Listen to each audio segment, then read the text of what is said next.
lahat pinagsisilbihan. Kung pagkukunin ni Mayor Vico, ang naman ng solar noon, 11,000. 11,000 solars, napakarami. Marami ang natakot. Nasabi, baka niya matanggal na kita sa solar pag nagpalit ng administrasyon. Kahapon, nasa ng payong kami. Yung isang leader ko, lumapit sa akin, sabi niya, Vice, naalala mo ako, volunteer po ako nung araw.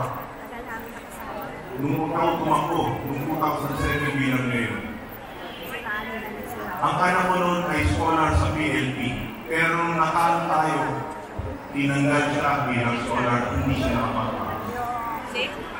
Dumugo ko ang puso ko. Pero ngayon, taas ko naman nung pwede kong sabihin sa inyo.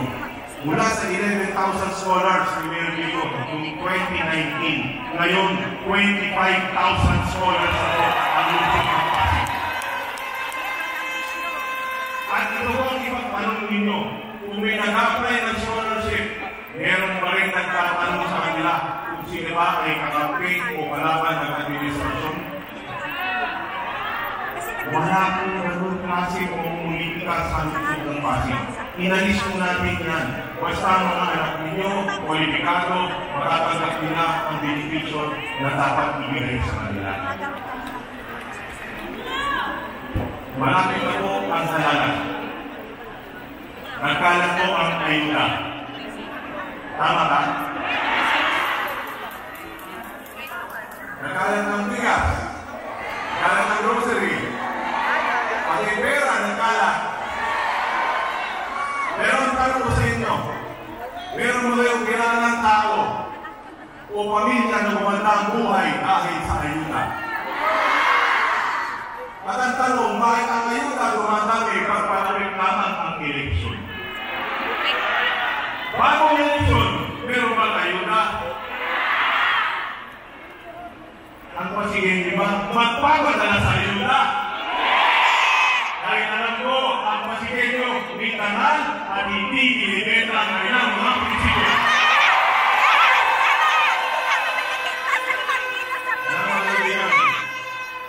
Hindi madali ang lumaban sa isang sistema ng ulo. Pero tumitingin mo ang hibing ng Pasig. At ang programang pinapagod po namin, hindi mo yung ayuda lamang na panandalihan. Yung tulong po sa ating mga social, mga senior citizen, ibang sektor, sa solo parent, at saka yung mga pinamalinig. Ito po yung mga sektor na kailangan alagaan ng ating pamahalaan. Dahil hindi po nila kailangan kayang alagaan ng kanilang mga sarili. Kaya sila inuuna. Pero sa ating mga kabataan, ang tinuturang po natin ay education. Dahil sabi nga nila, ibig na bigyan natin ng lista, turuan natin mag-isa. Ngayon, meron po tayong isang napagandang programa. Of course, yung ating college education program mula sa pamantasan lungsod ng Pasig, isa sa pinakamaganda na yan. At yan ay dahil na dun sa batas ni Congressman Romulo na nagpapalibre ng ating college education university ni Congressman Romulo. Yung araw, may bayad po ang PNP, pero dito na po may allowance pa mula sa city.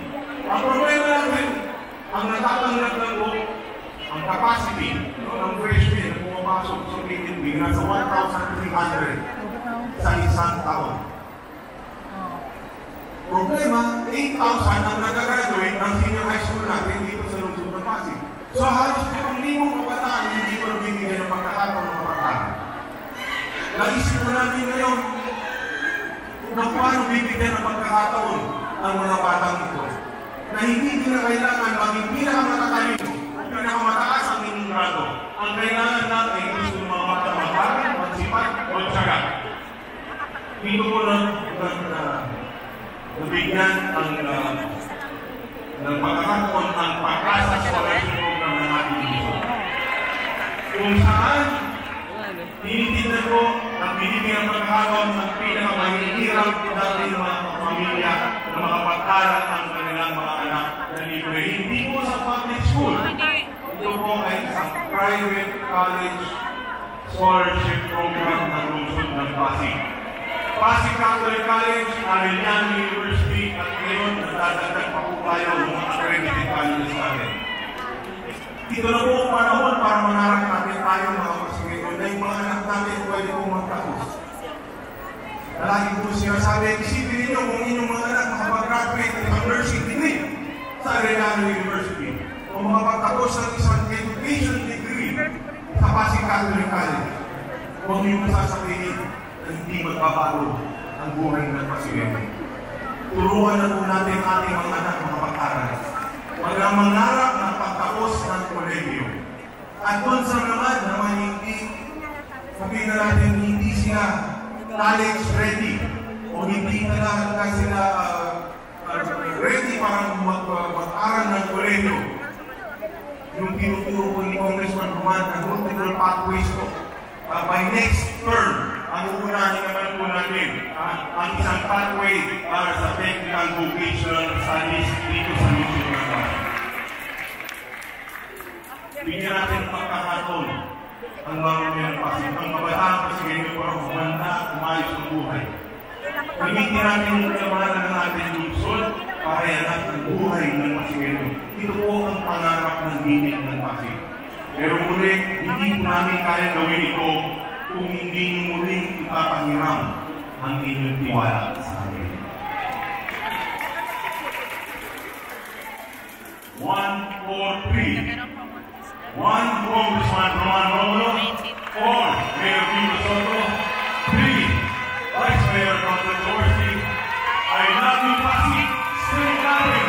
Eating. Ang Pasig.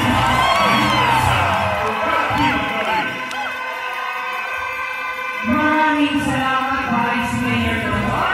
Marty Humber sa Balota. Muling ipono, Vice Mayor Robert Jaworski.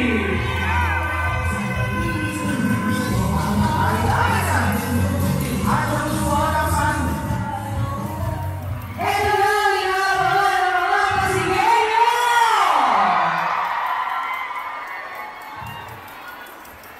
Ito na yung Soda Pasig, pero bago ko ipakilala ng tao nito, nagpapasalamat po niya tayo sa Market Vendors Association sa kanilang mga palopo yan. Maraming salamat at syempre Nanasina and Tito Tamang. Maraming salamat po. At ito na, para ipakilala sa atin ang ating nag-iisang mayor ng lungsod ng Pasig. Kasama natin ngayon, live na live sa lungsod ng Pasig, ang nag-iisang Pasig Big Summer!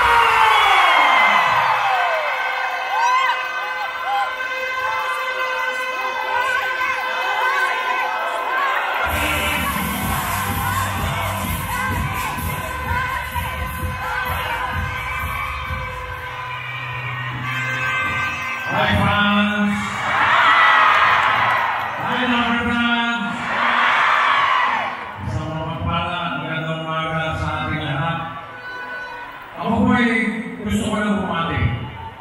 Gusto ko lang po kayong matingin, mga Pasigenyo. Gusto ko po kayong i-congratulate. Dahil dito sa lungsod ng Pasig, sa ating minamahal na lungsod, napatunayan natin sa buong bansa na kaya natin labanan at supuin ang korupsyon. Kayo ang aking pinapati kasi kayo po ang naglublog sa mga magigiting na tao na sa harap ninyo.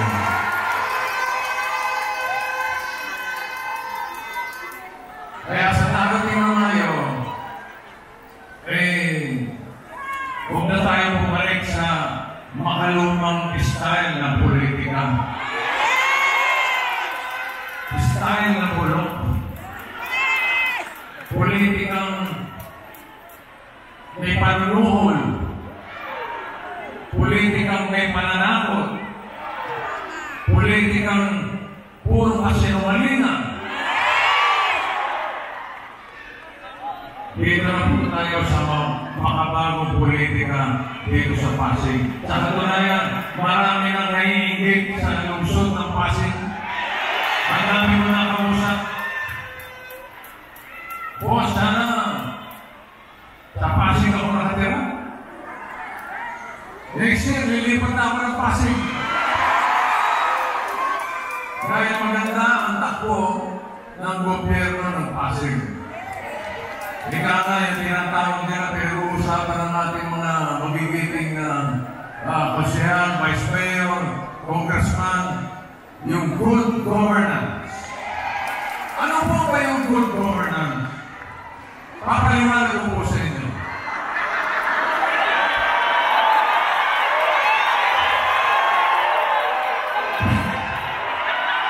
Makinig po kayo.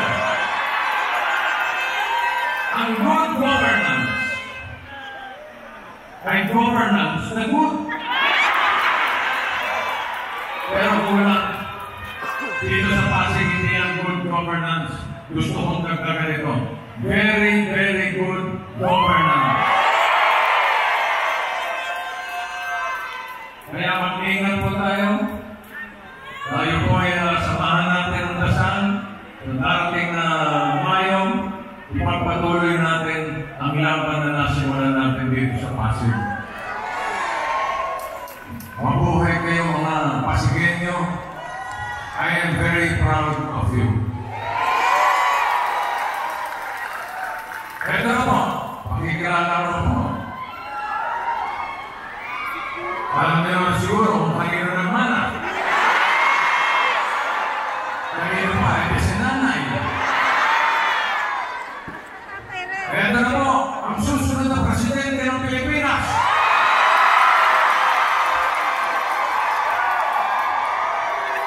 Mayor Vico Soto!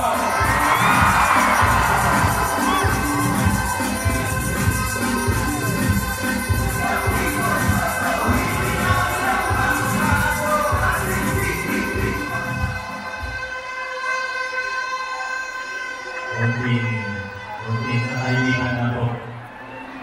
Hindi katahimikan na po. Relax na po. Relax na po.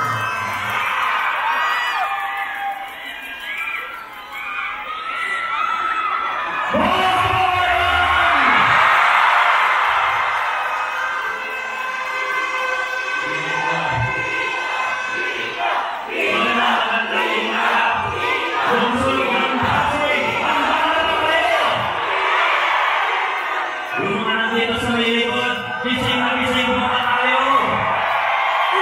Yung mga nandito sa bandang kanan, kamusta po kayo dyan? Yung mga nasa kaliwa, hindi po kayo marinig. Yung mga nandito sa harapan, medyo nalihinaan po ako. Nakasan niyo naman po ang enerhiyawan. Huwag natin kalimutan yung mga nakatayo sa upper box. Hanggang sa general admission.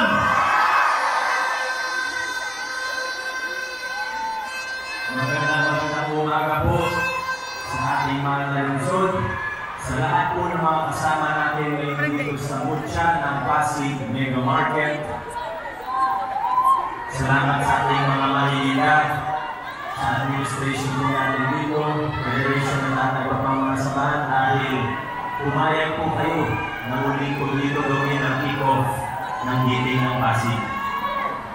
Alam niyo po mula 2016, tuwing mag-uumpisa, nung siya pa lang po ang pinapulong hanggang 2019, kasama si Congressman, 2022, kasama ng buong giting ng Pasig, at ngayon naman po 2025. Lagi po kami dito sa Mega Market nag-uumpisa. Kaya maraming salamat sa mga kasama natin dito. At tunay nga naman ang layunan ng narating natin bilang isang lungsod. Malalaki na ang mga pagbabago at reforma na naipakilala at inangkat na itaguyod po natin dito sa ating lungsod Pasig. Hindi ko po makakalimutan noong 2019. Bumisita po, 2018 po pala yun, pagkatapos mag-file para sa 2019 na halalan. Bumisita po kami ni Congressman dito sa ating Mega Market. Siyempre, kumain po kami ng drinks. Umupo kami dyan. May isa pong alin na lumapit sa akin. Mabilis na! Uupo kami kung mabilis na lumapit sa akin. Sabi niya, tumakbo sa balik. Hinabol ko siya. Hindi ko nang pagpagadirin ko yun, hinabol ko po siya. Ay, bakit ano po yun? Basta susuportahan namin kayo. Pasensya na. Hindi kami makalatag. Alam niyo kayo. Hindi ko rin makakalimutan. Nasa third floor po kami ni Foreman sa champion po natin.